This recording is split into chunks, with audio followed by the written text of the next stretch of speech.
O Matrimônio, por Søren Kierkegaard. Editorial Psi II. Canal Le Conde. Capítulo 4. O mistério do matrimônio. Como minha primeira finalidade, porém, é mostrar o valor estético do matrimônio, e como este se distingue da paixão por seu caráter ético e religioso, na medida em que esse caráter se expressa num ato particular, na bênção nupcial, determinei nesse ato. Assim não parecerá que facilito demais minha tarefa, e evitarei a menor aparência de dissimular o cisma entre a paixão e o matrimônio. Cisma em que tantos outros e tu mesmo insistem, apesar de terem razões distintas. Tens inteira razão. Há que reconheceres, quando pretendes que, se tantas pessoas admitem esse cisma, a causa é que carecem de energia e de cultura necessárias para refletir sobre ambos os assuntos. Vejamos, porém, mais de perto a bênção nupcial e sua liturgia.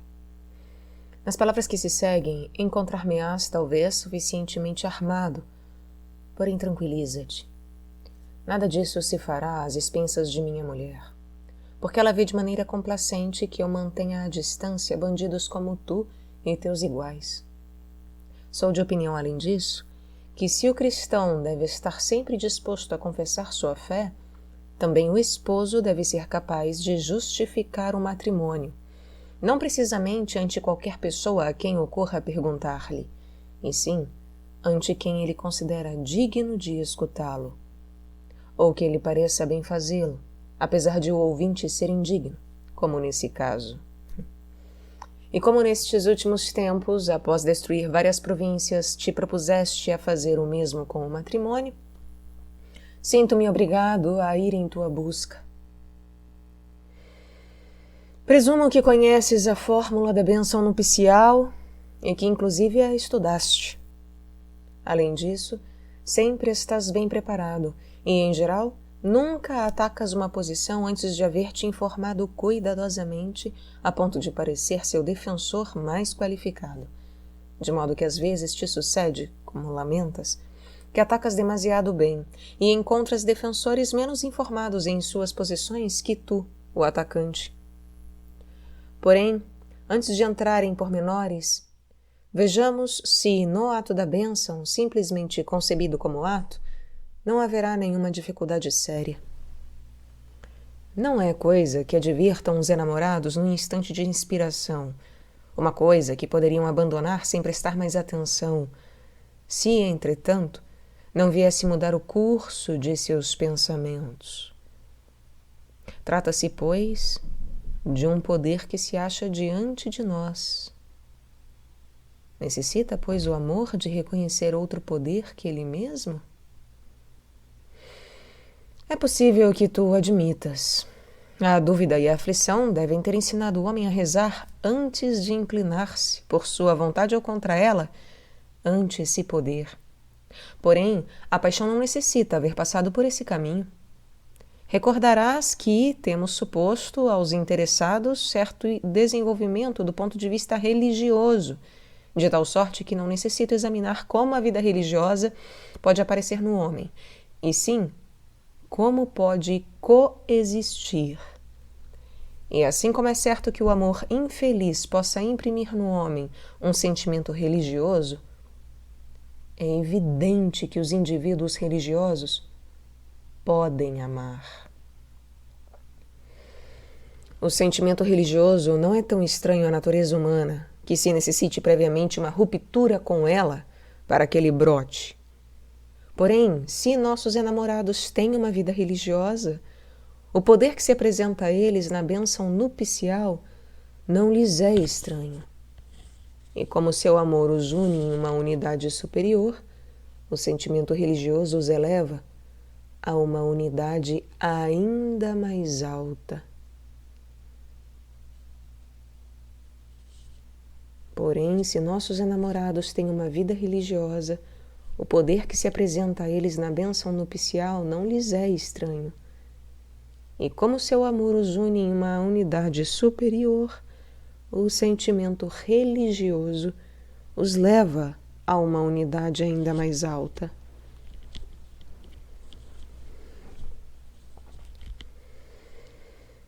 Primeiro, o valor da bênção nupcial.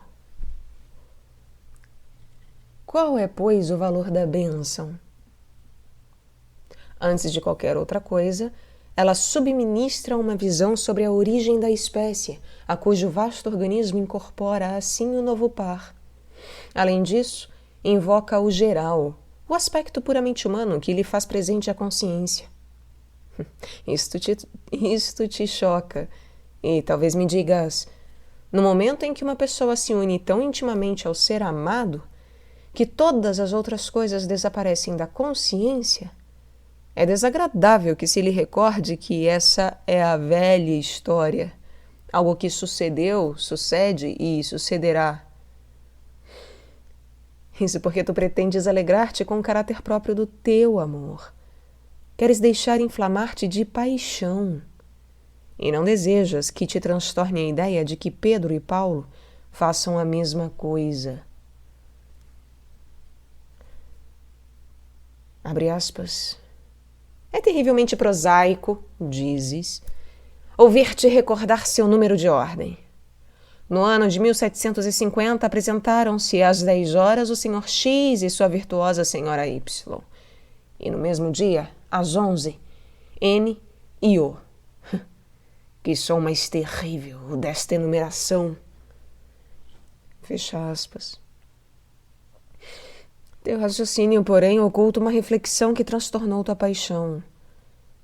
Como já te disse, o amor é a união do geral e do particular. Porém, se deseja como tu gozar do particular, isso denota uma reflexão que coloca o particular à margem do geral. Quanto mais compenetrados estejam esses dois elementos, mais beleza tem o amor. Quanto mais compenetrados estejam esses dois elementos, mais beleza tem o amor. A grandeza não consiste em ser o particular, no sentido imediato, nem o mais amplo, e sim, que importa possuir, no particular, o geral. Recordar o geral não significará para a paixão uma introdução inoportuna. Acrescenta-se a isso que a bênção nupcial faz ainda mais, porque, e volto assim ao geral, reverte os enamorados aos primeiros pais. De sorte que não se atém ao geral em abstrato, senão que o mostra estendendo-o ao primeiro par da espécie, indicando assim a índole de cada união. Todo matrimônio, qualquer vida humana, é ao mesmo tempo esta coisa particular e ao mesmo tempo o todo. É de uma só vez o indivíduo e o símbolo. Assim, a bênção oferece aos enamorados a mais formosa imagem de dois seres a quem o pensar nos outros não transtorna. Dizem-lhes aqui convosco, bom, vós sois um par. O mesmo acontecimento se repete aqui convosco, vós que vos achais sozinhos no mundo infinito, sozinhos diante de Deus. Vês então como a bênção confere o que tu reclamas? E além disso, e mais que isso, de uma só vez, o geral e o particular. A liturgia, porém, proclama que o pecado entrou no mundo, e é chocante, quando se sente mais puro, que se lhe lembrem tão abruptamente o pecado. Ensina também que o pecado entrou no mundo através do casamento, coisa que não é alentadora para nenhum dos participantes. E se subentende que a Igreja pode lavar as mãos se algo errado resulta do matrimônio, pois ela não nos enganou com uma esperança vã. O fato, porém, que não o faça, deve ser considerado como um bem. Continuemos. A Igreja diz que o pecado entrou no mundo pelo matrimônio, permitido por ela, sem dúvida. Seria interessante, porém, saber se ela ensina que foi por meio do matrimônio. Em todo caso, proclama simplesmente que o pecado é patrimônio comum dos homens, sem fazer sua aplicação a este ou a aquele. Sobretudo, não diz: estás prestes a cometer um pecado.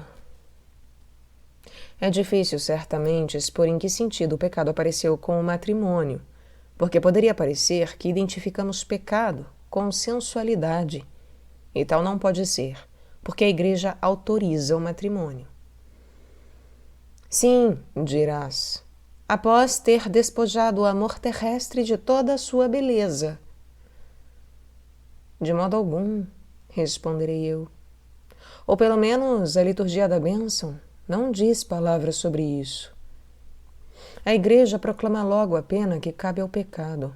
A mulher deve dar à luz com dores e ser submissa a seu marido. Porém, a primeira dessas consequências é de tal natureza que, se a Igreja não o dissesse, dar-se-ia a conhecer por si mesmo. Então dirás, certo, porém é chocante declarar que as dores do parto são a consequência do pecado. Parece-te bonito e é conforme a estética que o filho nasça entre dores? É para o homem um privilégio, um símbolo da importância que representa a sua vinda ao mundo, se a contrapomos aos amigos que produzem suas crias com uma facilidade tanto maior quando mais baixo estejam na escala animal? Porém, aqui também tenho algo mais a assinalar-te. Essa necessidade é proclamada como um peso comum da humanidade.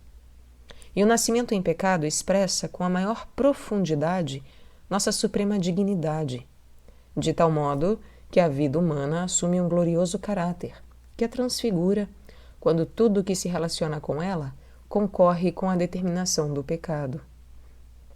E quanto à submissão da mulher ao marido, dirás, sem dúvida, sim, é uma boa coisa, e sempre me apraz ver uma esposa que ama em seu marido, o seu senhor. Que tal condição resulte, porém, do pecado, isso te revolta, e te sentes chamado a apresentar-te como cavalheiresco defensor da mulher. Não decidirei se desse modo lhe prestas algum serviço, porém creio que não compreendeste. Não há fundo mesmo de sua natureza em toda a complexidade que ela é, de uma só vez mais perfeita e mais imperfeita que o homem. Se quiser designar a pureza e a perfeição mesmas, ou, pelo contrário, a maior debilidade e maior desamparo, nomeia-se a mulher. Se quiser designar a pureza e a perfeição mesmas, ou, pelo contrário, a maior debilidade e o maior desamparo, nomeia-se a mulher. Trata-se de dar uma ideia de elevação do espiritual acima do carnal, ou, pelo contrário, de representar o sensual. Aí cita-se a mulher. Se quer caracterizar a inocência em toda a sua nobre elevação, ou, ao contrário, o sentimento terrível da culpa, nomeia-se a mulher. Ela tem, pois, em certo sentido, mais perfeição que o homem, o que a Escritura expressou, atribuindo-lhe mais culpabilidade. Se agora pretendes que a Igreja proclame tão somente o peso humano que corresponde à mulher, não me parece que resulte disso um motivo de inquietude para a paixão, e sim para a reflexão, que não sabe manter a mulher no domínio dessa possibilidade. A Escritura, porém, não faz dela uma escrava.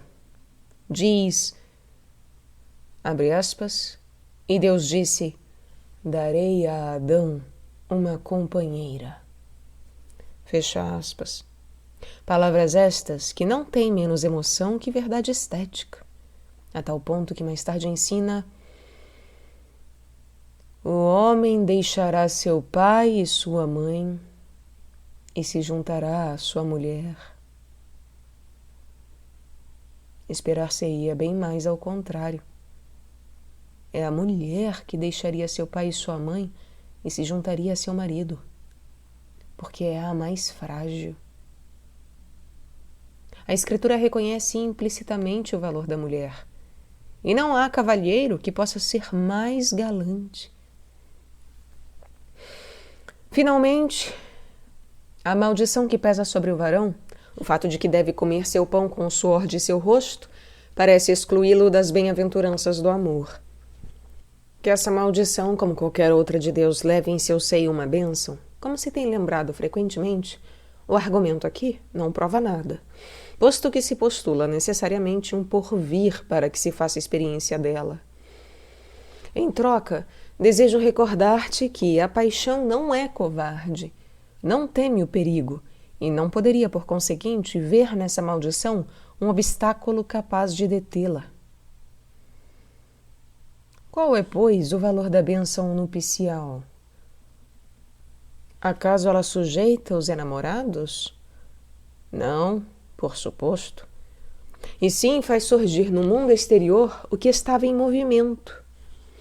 Insiste sobre o caráter humano geral e, neste sentido, também sobre o pecado. Porém, toda esta angústia, todo este tormento que recusam a admitir a entrada do pecado no mundo, se originam em uma reflexão desconhecida para a paixão. Exigir que o pecado não tenha entrado no mundo é devolver a humanidade a um grau mais imperfeito. O pecado interveio, e os indivíduos, inclinando-se ante ele, elevam-se mais alto do que estavam antes dele. A Igreja dirige-se logo ao indivíduo. Ele faz algumas perguntas que parecem excitar a reflexão. Para que estas perguntas, quando o amor leva em si mesmo sua reflexão? A Igreja não interroga para nos fazer titubear, e sim para nos fortalecer e para que nos pronunciemos sobre o que estava estabelecido já. Aqui surge uma dificuldade.